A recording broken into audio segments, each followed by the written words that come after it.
Good morning, comrades, friends, colleagues. Welcome. Before you leave, I just wanted to say, after this conference, you might have a little more explaining to do to your risk committee. So good luck with that. That's all I wanted to say. Noah, can you hear me? All right. But I first want to call on Petunia. Good morning. My name is Petunia. I will be assisted, very slightly, but greatly, by Moikezi over there. I would like to say thank you for having me here. And also, I would like to just encourage you this morning to, if you feel like it right now, to maybe perhaps close your eyes at this moment. In closing your eyes, I don't know how many of you regularly check in with yourself, with your body, because your body and your mind or your spirit, if you're there, are not the same, are not one. That's why they separate when you die. They're not one thing. So your body is its own being. So just to check in with your body, just where you are, where your tummy is, where your mind is, where your feet are, where your hands are, where your ears are, your nose, top of your head, bottom of your feet. Just find yourself. Say hi body, hey, how you doing? We're here today. It's going to be a long day. We're going to be sitting. So yeah, just that with yourself. Nobody else, just you. And think about the thing that you've been thinking about the most, or the thing that you are expecting to find here today. And just think with yourself. Sing over night. Sing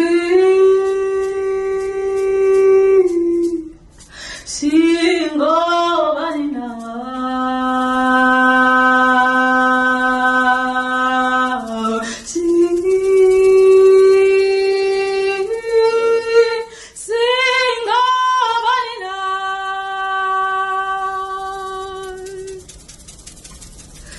Sing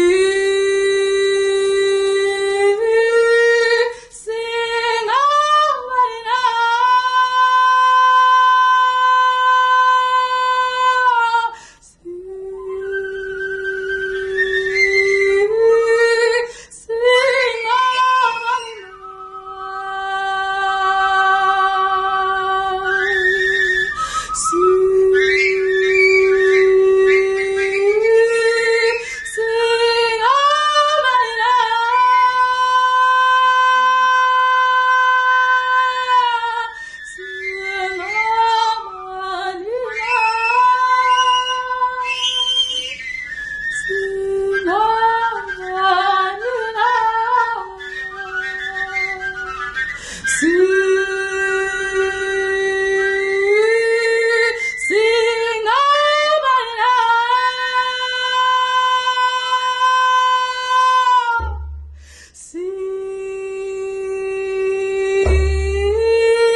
Thank you, Petunia and Hoiketsi, for that very powerful accompaniment to Professor Pretorius's opening. I think it's a really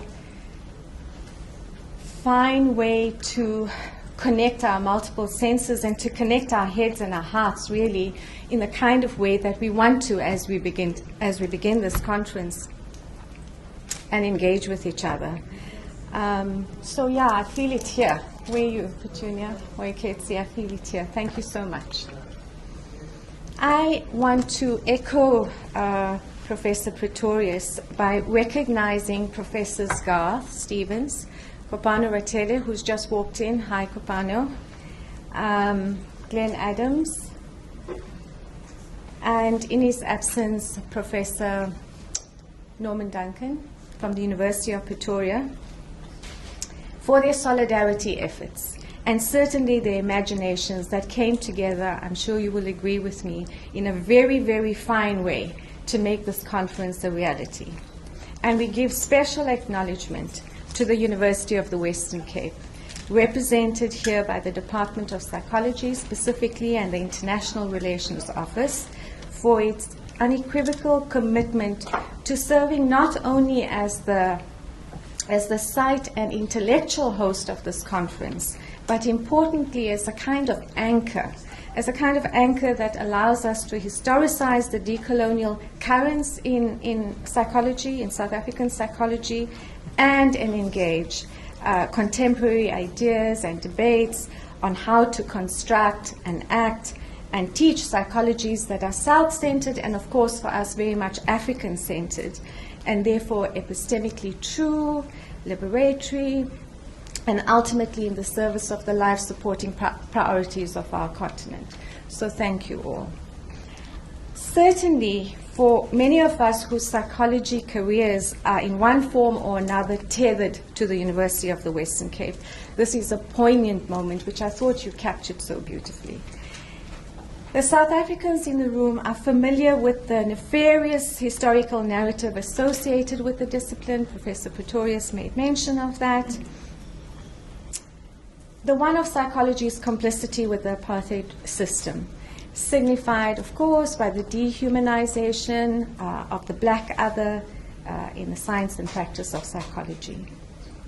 Then you will also likely know that this very same history evoked back from the late 1970s to 1990s, as it does today, enactments of protest, of disruption, and resistance from different groups of psychologists who attempted to forge a psychology that was truly liberatory in character, a psychology for social justice, signaling the early decolonial impulse in South African psychology.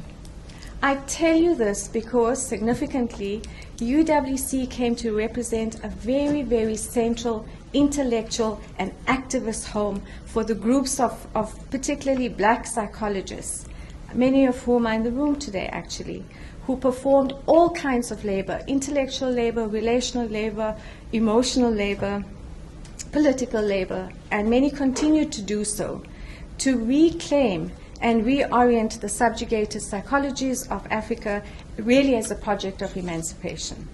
So, you're right, this is a homecoming of sorts.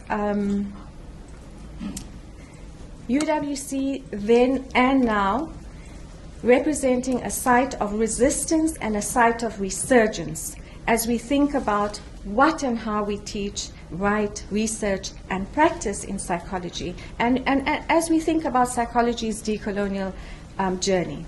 In the now, of course, made more robust by new student voices and student movements, new solidarities and activisms, fresh perspectives and ideas, new generations of psychologists, and engagement with different knowledge archives, among other. So what I'd like to do at this point is to invite the panelists to please take your seats at the table.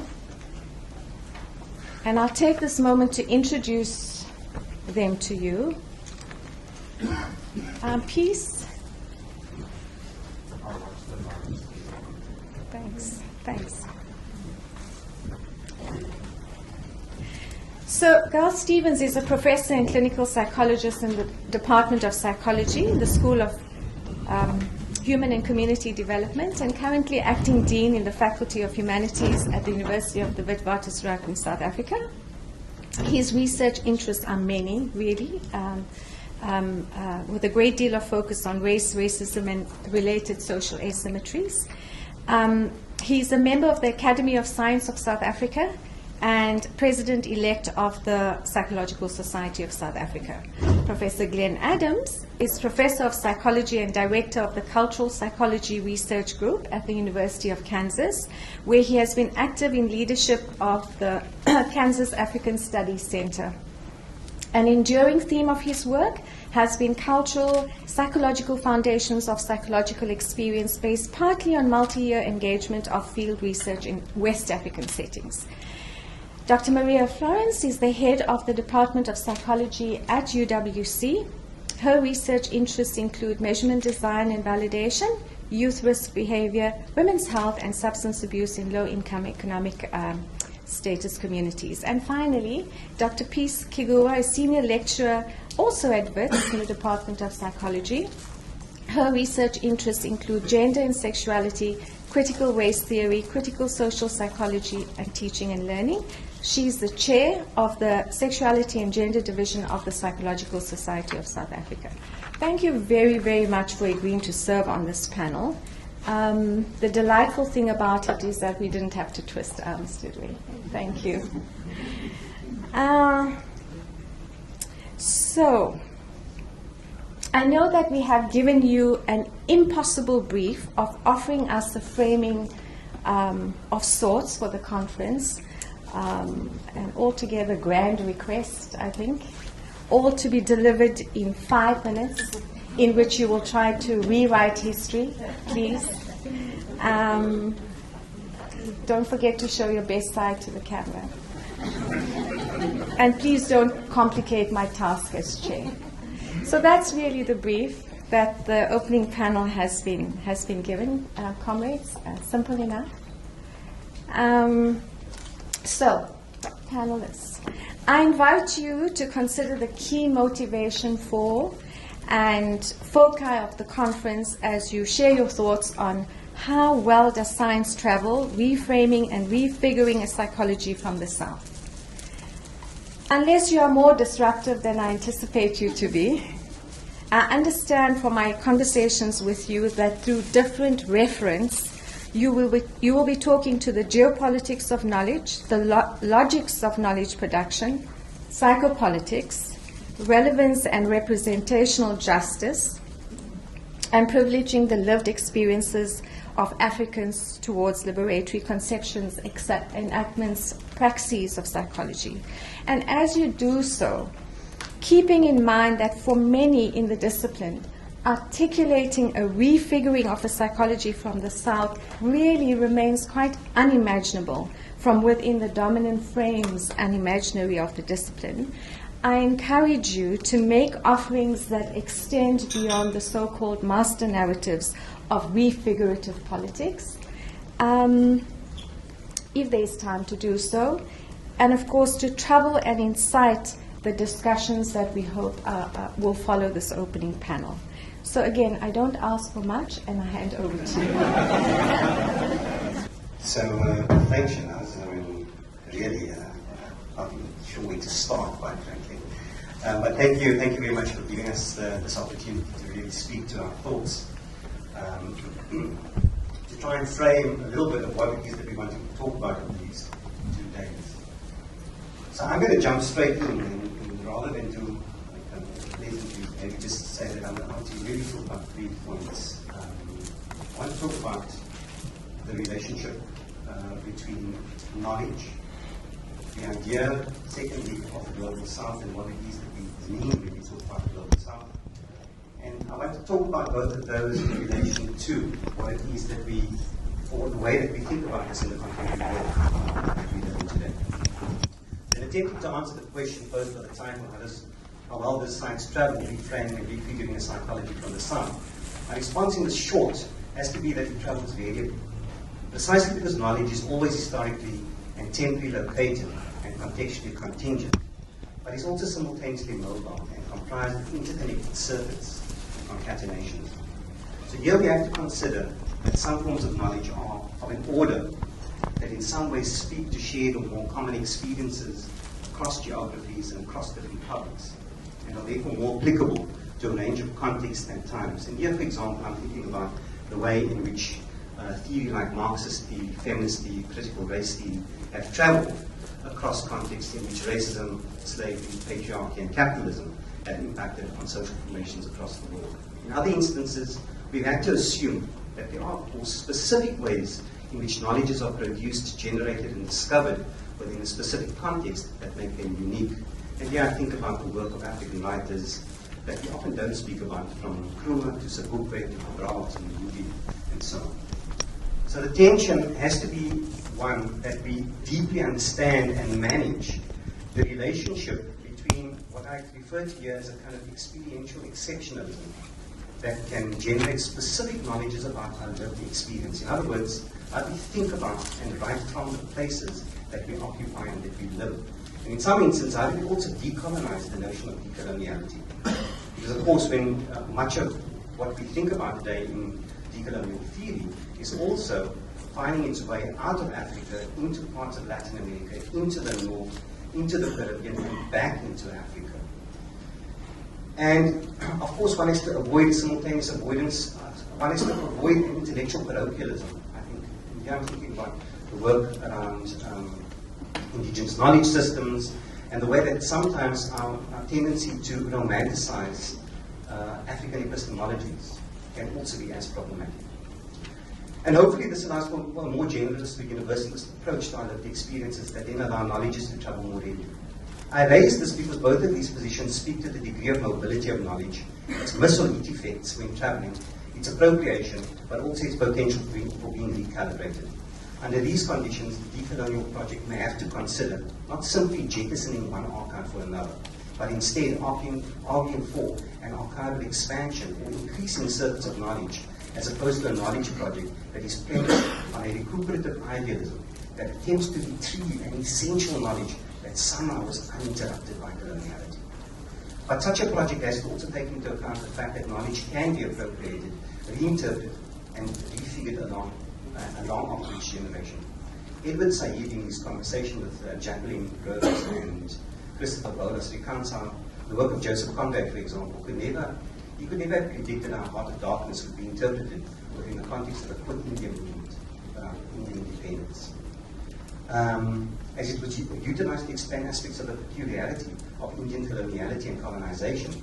And of course, we see much of this in contemporary revisioning and refiguring of Fanon's work as another example. The second point I want to make, and I know that I'm going to probably run out of time here, but the second point I want to make is the question of the Global South and what it means. Far too often, the idea of the South, of the Global South, is synonymously aligned to a geographical and spatial identifications of countries in Latin America, Africa, and Asia, and sometimes across these spatial domains. In other instances, the South conjures up imaginaries of discourses of uneven development, of the center-periphery debate, and being the site and object of inquiry, while the North is a site of conceptual and theoretical emergence. You all have known books by the Komarovs, Jean and John Komarov, on theory from the South, Raymond Connell's work on Southern theory, etc. I want to insist that the idea of the South is a conceptual way of addressing non-dominant epistemic locations that then opens up spaces for the de-ideologization of knowledge. In other words, that the idea of the South is itself referencing a specific epistemic centricity that speaks to a range of different potential knowledges. There's a plethora of examples of this kind of centricity that can offer new ways of thinking about the world in psychology, from child development to kinship relations to parenting to understanding race, class, gender, and so on. The last point I want to make is really to speak to why these ideas are important today. Why contemporary North-South relations make the importance of Southern theory all the more pertinent. And I think we have to accept that we are witnessing a deep crisis and contraction of the global liberal political project, Trumpism, Brexit, etc. Indeed, these may be the new logics of liberalism itself taking hold. Writers like Walter Mignolo have written about the de-westernization of capitalism. Please actually sent me this. In a multipolar world that is in part driven this crisis. The presence of China, Russia, BRICS, etc., all claiming new ways of doing capitalism. In addition, together with the anemia of the traditional left, this has created spaces for the rise of a populist right. Under these circumstances, many of the questions facing the world have already faced southern context. We can offer insights into the new world order from the vantage point of distance. We have already begun to offer theory to appreciate the increasing levels of inequity and inequality. And most importantly, it is in the south that the new politics of organic social movements has already started to surface, cutting a swath across the south, but increasingly across the north as well. Theory from the south will be crucial in redefining the parameters of understanding the world today.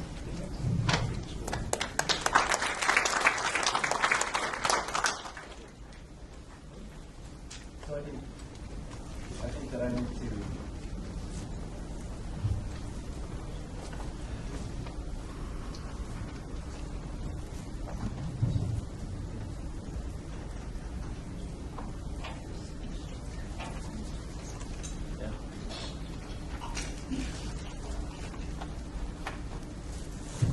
Thank you.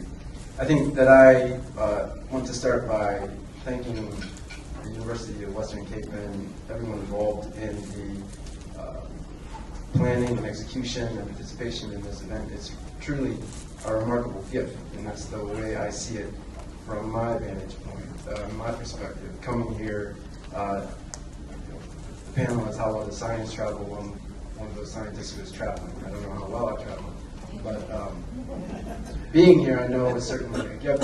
My comments for this open panel, I want to address them from the perspective of those audiences that are not in the room, but maybe joining in now and in the future as they witness the proceedings online.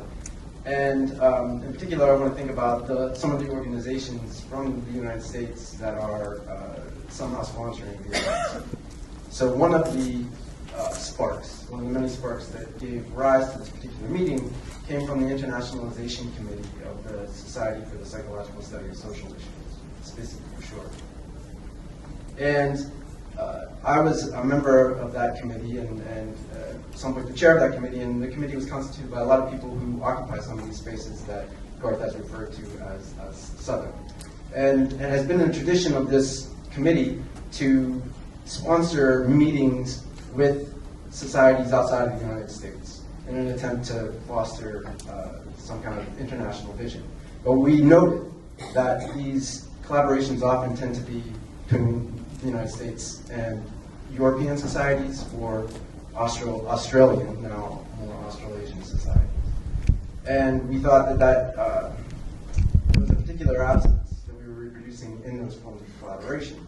And so the members of the Internationalization Committee proposed to SPICI that we should try to have some kind of meeting like this one. And they agreed to do it without resistance, which was interesting to me to some extent. And so that raises the question that I want to bring to one form of science travel, this idea of internationalization.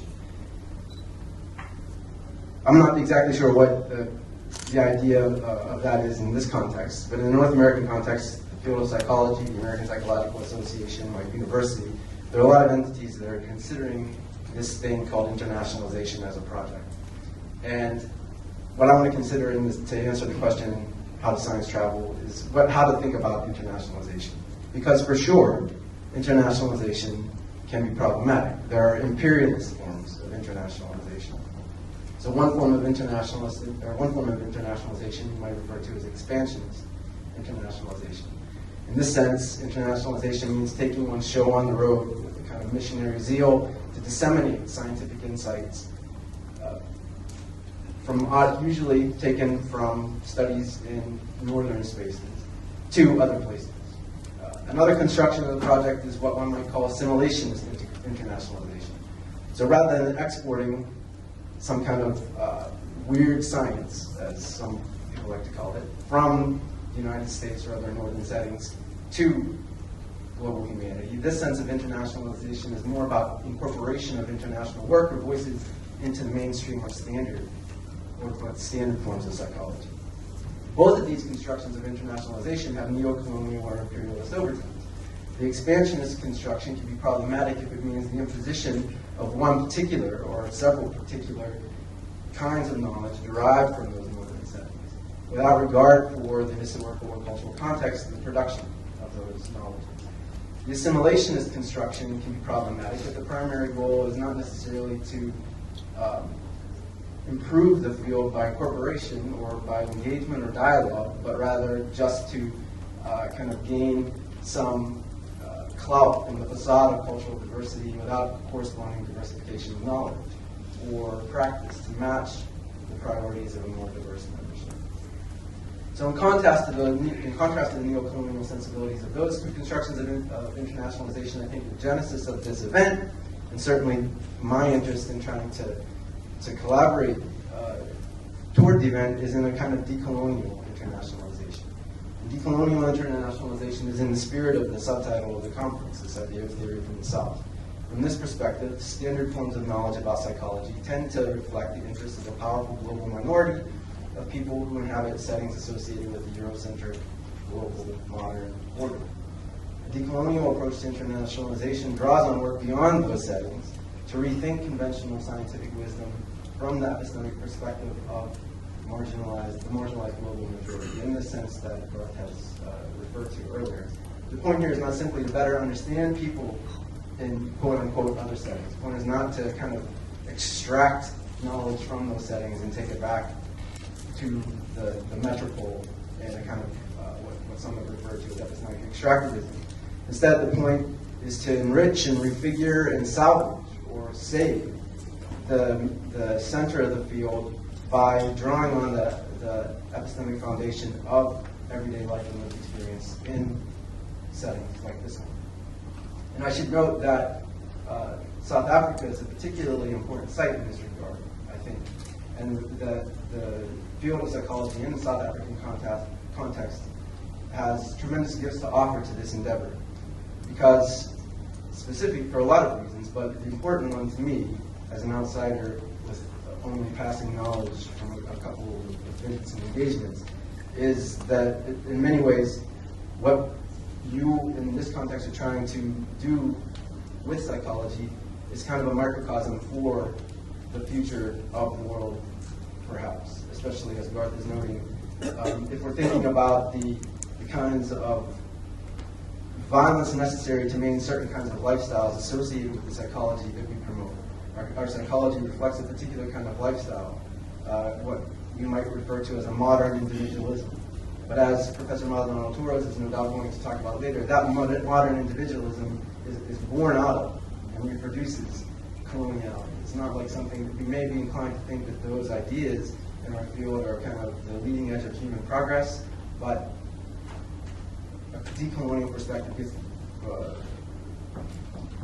encourages us to think about the ways in which they are rooted in some kind of coloniality. And this kind of view is very difficult to obtain, I think, working in global northern settings, and that's what this kind of conference, I think, can offer as a gift.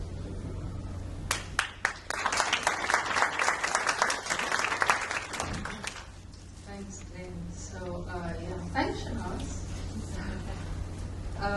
I'm here in my capacity as the current HOD of the Psychology Department here at UWC, with it past or post, as Shanaz has explained this conference and this debate. And we were very happy to be part of it. I'm here in the company of giants, and honestly, and this is what I want to speak about, I do feel sometimes a bit like the dialogue is a bit alienating even for me. So my master students are sitting in the audience. I hope it's going to be digestible for them, and that is really what I want to speak to. So in addressing the question of how well science travels, I would like to speak from my experience of working with students here at UWC, which, as Shanaz has explained, caters to some of the most disadvantaged and disenfranchised students, certainly within the Western Cape, but also across South Africa. They come from all the corners of South Africa. So this is a very particular experience, which requires a very particular set of skills that actually takes a long time to develop. And it demands a focus on the contextual realities of the population that we serve. So in academia, we have to grapple with what approach to take, and I think Time alluded to this. And this is what I really want to talk about, how I've located myself and how we all need to locate ourselves within these very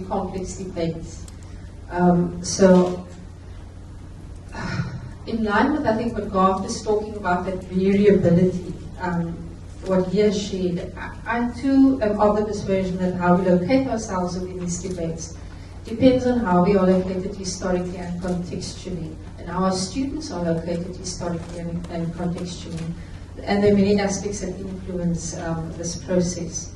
When training students, we make decisions about what to teach and how to present it in a way that not only prepares our students for the world of work, but also for the contributions they will make to the discipline and their responses to their own contexts. We're constantly addressing to what extent our offerings can be alienating and irrelevant to our students and their context, our contexts. In my reflections in training research psychologists, because that's what I do, and my whole class is here listening to it. So I'll tell you a little bit of what I do with them. I've come to recognize that I, as an academic, both reproduce and contest dominant knowledges, specifically in the courses that I teach around quantitative research methods and measurement design. And these processes are facilitated by positionings like being a black woman, or even UWC's history, and I've been here a long time, of engaging with what we are now referring to as decoloniality. So much of what we do in academia is alienating and exclusionary by nature. The challenge is to make it accessible for emerging scholars from all contexts. And that is a challenge we've embraced at UWC. I'll use the example my class can relate to of what the packages, the statistical packages that we introduce our students to. We expose them to packages like SPSS, and I'm sure you've all been exposed to that and have used it in your research. It's important for them to learn to use these packages in order to be able to engage confidently with scholarship in the field. But I've seen how students respond to it when they are first introduced to it and when they first encounter packages like SPSS, when they reach our postgrad programs. And it's not a pleasant experience for me or for them. Furthermore, we all know that our students will not be able to access packages like these unless they are affiliated to large research or academic institutions who can purchase the licensing on an annual basis. So one of the ways that we've addressed it in this program, in the research psychology program in our department, is to actually instead introduce them to packages that are more easily accessible, that they are more familiar with, and they can introduce them to something like quantitative research methods more gently. And in this way, even something like quantitative methods can be less alienating for our students. I'm sorry that the rector has left now, because just on the licensing of the SPSS, the university still hasn't paid me, and I'm having difficulty teaching it to our students, so I'll get hold of him later. Our student cohort as well, similarly by virtue of their political disenfranchisement and indigenous worldviews and other intersectionalities, also both reproduce and contest dominant knowledges. We have to work with what the students bring to the classes, which again depends on historical and contextual location of the students, and it varies from year to year. In a discipline such as research psychology, students are taught to work in teams where they then influence each other's locations within these debates as well. So the process, not just between the students and the academic, is quite fluid, but amongst the students as well, and it's bi-directional. The other thing about this program is that one of the major focuses of this training program is on contextual responsiveness, which also has to be carefully conceptualized depending on the students we are working with. So these are all things we grapple with as we teach on, and that's just one of our programs. So reframing and refiguring has already occurred, and it continues to occur in programs here at UWC and at the other universities that are represented here. We have no choice but to have already decolonized our offerings to some extent. The question really is what more needs to occur, and how do we make further shifts to make bigger steps to increase representation in the contribution to science and to reduce exclusion and inequality of opportunity. So to link with the weirdness that Glenn just mentioned, how do we locate ourselves? Do we challenge merely pointing out white, masculinist, Western, heteropatriarchal, Anglophonic dominance and influence in current approaches, while considering the impact of all these intersectionalities? Do we dismantle the ways of being and the standard universal approaches which Glenn referred to as well, with no regard for context? Do we allow for and encourage different voices outside the mainstream? Do we develop concepts that provide a foundation for broader human liberation that include race, gendered, class, and socio-cultural differences? Or have we progressed further than that? Where are we? How do we locate ourselves? This is, I think, what we want to discuss over the next 2 days. The extent to which we reframe and refigure science is dependent on the extent to which we engage with the key issues. At the same time, we have to sort of settle on an approach that's sustainable for us and for the emerging psychologists that we are growing. And that is what we're here to talk about over the next 2 days, and I'm looking forward to the engagement. Thank you. Thank you. So I want to contribute to this discussion in terms of thinking about a revisioning of psychology and reframing. And I sat and thought about this. I thought about when I was a student, an undergraduate student, and I also thought about my journey into the academy as a lecturer. When I was a student, there was a text I read by Patricia Hill Collins, the black feminist, and she was writing on intellectual activism. And 2 things struck with me that she talked about what activism within the academy would entail. One of those was, we need to speak truth to power. And we need to speak the truth to the people. Speak truth to power, and we must speak the truth to the people. Many years later, as I started working at Wits University, I read a text by social psychologist Kopano Ratele, and he was speaking on what a social psychology could look like that was true to our context. And he urged us to think about the psychology of an actual living society. A psychology of an actual living society. Those 2 texts have stuck with me, and I want to kind of recall those in terms of thinking about what a reframed and revisioning of psychology could look like. So I'm going to contribute in terms of 2 possible ways that I think this could go. The one is, my first provocation is to think about what it would mean to take seriously knowledge practice beyond the academy. Because I think very often what we do is we talk in silos, we talk to ourselves. So what would it mean to engage knowledge practice beyond the academy, outside of the walls of the academy? And I think as part of this revisioning and reframing, we need to take seriously that project. Suleiman Bashir has talked about the ways that any knowledge that is worthy of our moment, our current moment, needs to continually engage in a practice of translation, translating back and forth, ongoing, continual. But translating back and forth across genres of knowledge, translating back and forth across traditions of knowledge practice. And I think what that means for us is that we need to figure out ways that we speak not just to ourselves, but to people outside of the academy.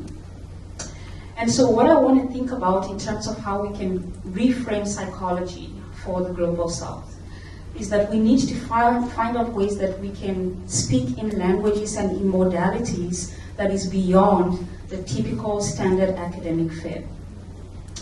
And I think part of what that would do is in many ways disrupt not just the practice of the academy, but also disrupt the practice of knowledge in terms of particular kinds of hierarchies. So I think what we need to ask ourselves is, what does knowledge and critique look like? Is it the articles that we publish? Is it the books that we write? Or do we want to think about knowledge and critique as existing in other kinds of modality that do not look like what we are typically used to? So what I'm trying to call for is a kind of pluralization of intellectual work. So that's my one provocation. My second provocation is that I think we need to be courageous. We need to think more courageously about our context and around the complexities of citizenship and well-being. Given that we're in the business of well-being and mental health, I think we need to also think what those could look like. So what I want to ask is, how do we engage the livedness, right? How do we engage our everyday liveness in our context that is saturated with violence in all kinds of forms? How do we engage that in ways that is not a valorization of theories and methodologies and practice that we borrow from elsewhere? I've looked at the program and I'm very pleased to see that there are quite a number of presentations that engage with this idea of believeness and effective citizenship. So I want to talk about that. What are the different kinds of slippages that tend to happen between relations of exploitation, oppression, and domination, and transformation within these effective economies? How is citizenship, how is well-being, how is access themselves effective in nature? So in keeping with Sarah Ahmed's idea that history is always attached to bodies, right? How do we work with these effective economies that we find ourselves? How do we work with encounters in terms of what these encounters open up, but also what these encounters foreclose? And how do we work with all of these in terms of the reinforcement of particular kinds of hegemonies? And I think to take seriously these effective economies that we find ourselves is very important to reimagining a psychology of the global South. So those would be my two provocations for going forward in terms of the next 2 days, and what we want our knowledge to speak to, and who we want to speak to, and what we think knowledge and citizenship can look like. Thank you.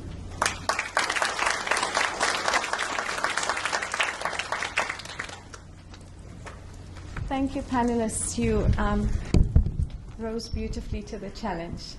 I had wanted to try and tie together some of the key points from your inputs, but actually I've decided that to leave it open-ended. I think your provocations need to stand as you've left them as we roll into our subsequent discussions, aside from the fact that we're running behind a little bit with time.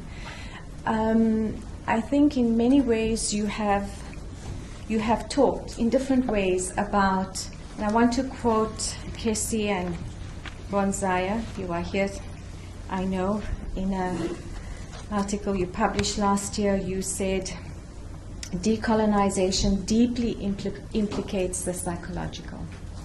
And so we add to that the psychological deeply invokes decolonization. And so the invitation is for you to reference some of the provocations in our subsequent sessions and discussions. I think you have certainly needled and troubled in a way that does not offer any simple responses, but it's exactly the kinds of questions we need to be confronting as we engage the tensions and the contradictions that we sit with at this point in South African psychology. So thank you very much. I'm going to hand over to you, Garth, and to Nelson. Thanks.